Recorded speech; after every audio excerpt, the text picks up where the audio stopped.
Pessoal, bom dia, boa tarde, boa noite. Vamos ver a parte de conservação de movimento, tá? Vamos ver, já vimos o que é quantidade de movimento, agora vamos ver a quantidade de movimento em uma partícula ou no sistema de partículas. Ver como que é essa tal de conservação de quantidade de movimento.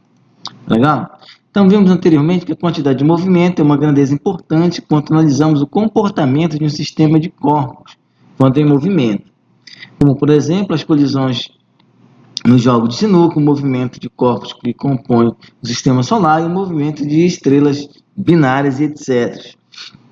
Então, a quantidade de movimento serve para calcular uma infinidade de eventos naturais. Legal? Bom, quantidade de movimento de um sistema de partículas. Ele consiste, então, em um sistema formado por várias partículas, tá?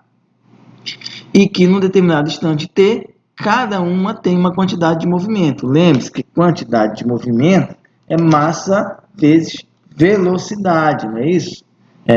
Você vai ter aqui a quantidade de movimento ser massa vezes velocidade. Então, cada partícula que tiver velocidade, ela tem uma massa, então associada a ela vai ter uma quantidade de movimento. Então, para um sistema de partículas, a gente vai calcular a parte de centro de massa. Como é que a gente calcula o centro de massa, pessoal?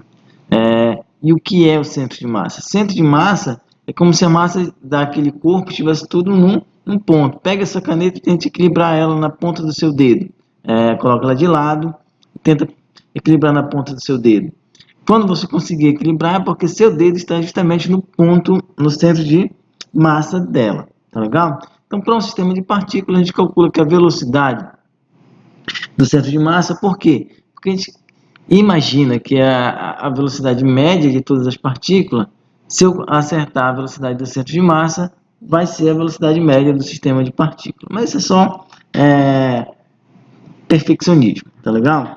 Então, a grosso modo, a gente quer saber a quantidade de movimento do sistema, então eu tenho que somar a quantidade de movimento de cada partícula dessa. Vou somando todinho, então eu tenho a quantidade de movimento total do sistema. Tá legal? Bom, como é que a gente vai ver a quantidade de movimento de um sistema? Imagine que o sistema, tu pegou 4 bolinhas e jogou elas. Então, eu não vou ter mais nenhuma força agindo sobre o sistema, ou seja, minha força resultante é zero. Se a minha força resultante é zero, lembrando que o impulso é igual à força resultante vezes a variação do tempo que ele atua naquela força. Então, se a minha força é zero aqui, ó, o meu impulso naturalmente vai ser zero. Se eu não tenho impulso, do teorema impulso variação de quantidade de movimento, eu vou ter essa equação, né, que vocês estão lembrados, como o impulso é zero, esse camarada aqui é zero, olha. Então eu tenho que, quando eu passar esse QI para o lado de cá, está negativo, vem positivo, então a quantidade de movimento inicial vai ser igual à quantidade de movimento final para um sistema de partículas isolado, tá?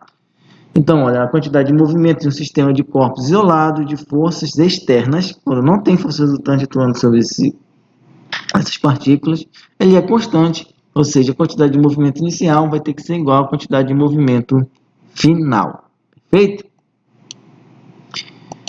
Bom, quais são as consequências da conservação de quantidade de movimento? Os princípios da conservação de energia e quantidade de movimento, elas são independentes, não é a mesma coisa. A quantidade de movimento pode permanecer constante, ainda que a quantidade de energia mecânica ela varie, tá? A quantidade de movimento de um corpo que constitui o sistema mecanicamente isolado não é necessariamente constante.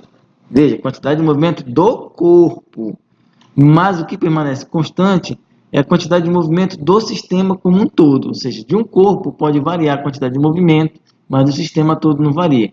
Possa ser que ele passe um pouco da quantidade de movimento para um outro corpo, tá legal?